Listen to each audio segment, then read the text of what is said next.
ایک صاحب اور اس کی بیوی پر کسی جادوگر نے انتہائی سخت جادو کا وار کیا۔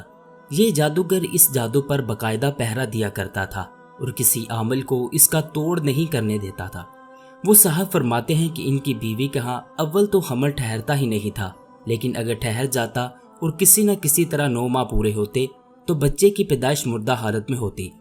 وہ صاحب انتہائی باکردار اور 5 وقت کے نمازی تھے اور بچوں کو مسجد میں قرآن شریف بھی پڑھایا کرتے تھے۔ بہت علاج کرائے، بڑے سے بڑا عالم بلوایا اور علاج کروایا، لیکن نتیجہ صفر نکلتا۔ ایک دن ایک انتہائی درویش اور باعمل عالم کے پاس جانا ہوا۔ یہ صاحب اپنے استخارہ کے لیے بہت مشہور تھے اور ان کا استخارہ 1 منٹ کا ہوا کرتا تھا۔ 1 منٹ میں سارا کچھ کھول کر رکھ دیتے تھے۔ اللہ تعالیٰ نے انہیں بہت کچھ عطا کیا ہوا تھا۔ اب یہ صاحب اپنی پریشانی لے کر ان کی خدمت میں حاضر ہوئے۔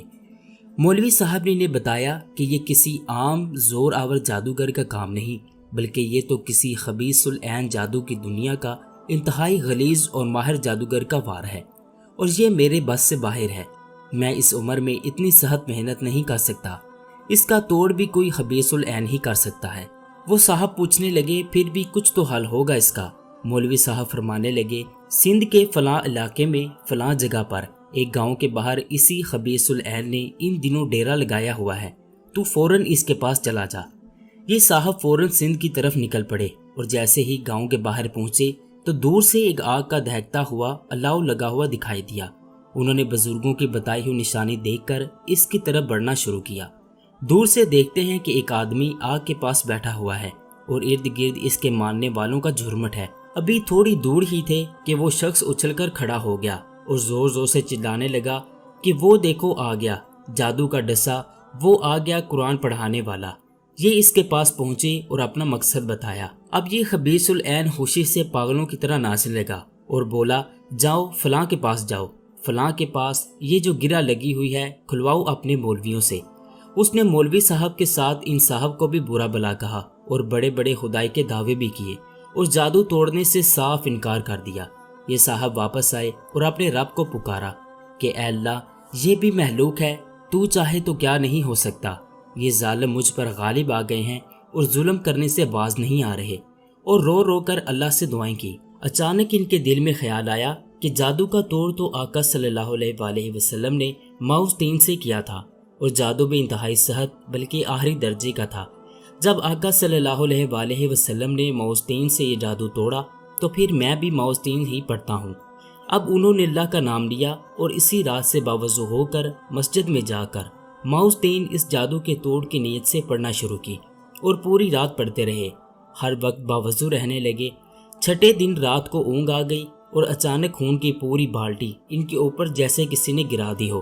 یہ بہت پریشان ہوئے، اٹھے، مسجد کے ساتھ ہی کنواں تھا، وہاں نہائے دھوئے اور کپڑے بھی پاک کیے، مسجد بھی دھوئی۔ اب سوچا بیوی کی بھی خبر لوں۔ گھر پہنچے تو وہاں پر بھی وہی حال تھا اور بیوی انتہائی پریشان تھی۔ بیوی کو دلاسا دیا اور فرمانے لگے اب کچھ ہلچل ہو گئی ہے، انشاءاللہ اب کام بن جائے گا۔ ایک نئی جوش سے اسی رات سے پھر دوبارہ مسجد میں عمل شروع کر دیا۔ 9ویں دن پھر وہی ہوا، اونگ آئی اور دونوں میاں بیوی پر خون کی بالٹی گرا دی گئی۔ انہوں نے ہمت نہ ہاری اور پڑھنا جاری رکھا۔ 13ویں دن صبح کے وقت وہی سندھ والا خبیث العین مسجد میں داخل ہوا اور آتے ہی پیروں میں گر کر معافی مانگنے لگا۔ ان صاحب نے اسے بولا کہ تو مجھ سے کیوں معافیاں مانگ رہا ہے؟ کہنے لگا اللہ کے واسطے مجھے معاف کر دیجئے، پھر بتاؤں گا۔ انہوں نے اسے معاف کر دیا اور وجہ پوچھی۔ کہنے لگا کہ آپ پر اور آپ کی بیوی پر جادو میں نے کیا تھا۔ جب آپ مسجد میں عمل کرنے بیٹھے تو میں بھی آپ کے مقابلے میں بیٹھ گیا اور روزانہ میرا کیا ہوا جادو مجھ پر ہی الٹا چلنے لگا اور میرے موکل میرے دشمن ہو گئے۔ یہ صاحب فرمانے لگے اگر یہ بات تو نے مجھے پہلے بتا دی ہوتی تو میں تجھے کبھی معاف نہ کرتا۔ یہ جادوگر معافی مانگ کر اپنی جان بچا کر واپس سندھ لوٹ گیا، کیونکہ اگر وہ معافی نہ مانگتا تو جان سے ہاتھ دھو بیٹھتا۔ انہوں نے اللہ کا شکر ادا کیا مگر جادوگر کا اعتبار بھی نہ کیا اور پورے 41 دن مسلسل عمل کرتے رہے۔ اس کے بعد اللہ نے ان کو نرینہ صحت مند اولاد سے بھی نوازا اور 2 سے زائد بیٹے عطا کیے اور بندش بھی ہمیشہ کے لیے ٹوٹ گئی۔